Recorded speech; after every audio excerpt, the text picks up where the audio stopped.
Bonjour, c'est le premier jour de la semaine de négociation et voici l'aperçu du marché en association avec investing.com. Je suis Louise McCauley. Les données positives des États-Unis de la semaine dernière, auxquelles s'ajoutent les développements autour de la crise de la dette grecque, ont poussé l'euro vers son plus bas sur cette semaine contre le dollar vendredi. La paire se situait à 1,0831 à la clôture des échanges vendredi, enregistrant une baisse journalière de 0,41% et un glissement de 3% sur une semaine. Les prix à la consommation, les permis de construire et les mises en chantier aux États-Unis ont tous progressé en juin et si cet élan se poursuit, nous verrons un relèvement des taux d'ici la fin de l'année.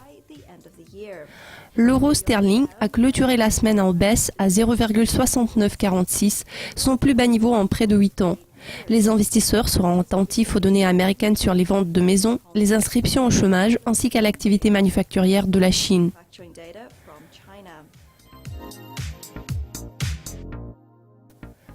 En passant aux métaux, l'or a glissé à son plus bas sur 5 ans vendredi. Les contrats à terme pour livraison en août se négociaient à 1129,60 $ l'once 3 vendredi avant de clôturer en légère hausse à 1131,90 $, ce qui représente une baisse journalière de 1,05% et une chute de 2,24% sur une semaine, ce qui marque sa 4e semaine consécutive de baisse. Aussi sur le COMEX, les cours à terme d'argent pour livraison en septembre ont diminué d'1% à 14,83 $ l'once vendredi en perdant 4,18% au total sur une semaine. Le cuivre pour livraison en septembre s'est également dirigé vers le bas en glissant d'1,07% vendredi et d'1,65% en une semaine. En continuant sur les métaux, le platine a glissé sous la barre de 1000 $ pour la première fois en plus de 6 ans. Les traders de métaux de base porteront un regard attentif sur les données américaines pour des indications concernant le timing de la hausse des taux.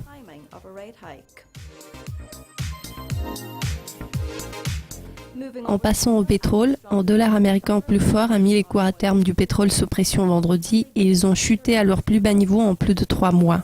Sur le NYMEX, le brut pour livraison en septembre se négocie à 50,50 $ le baril vendredi pour terminer la journée à 51,21 $ en baisse de 0,06%. Sur l'ICE Futures Exchange de Londres, le Brent pour livraison en septembre a légèrement progressé de 0,32% pour clôturer à 57,10 $ vendredi.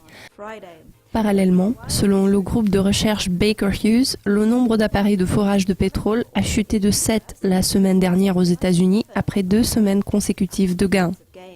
Les investisseurs seront attentifs à la publication du rapport hebdomadaire sur l'approvisionnement pétrolier par l'American Petroleum Institute mardi.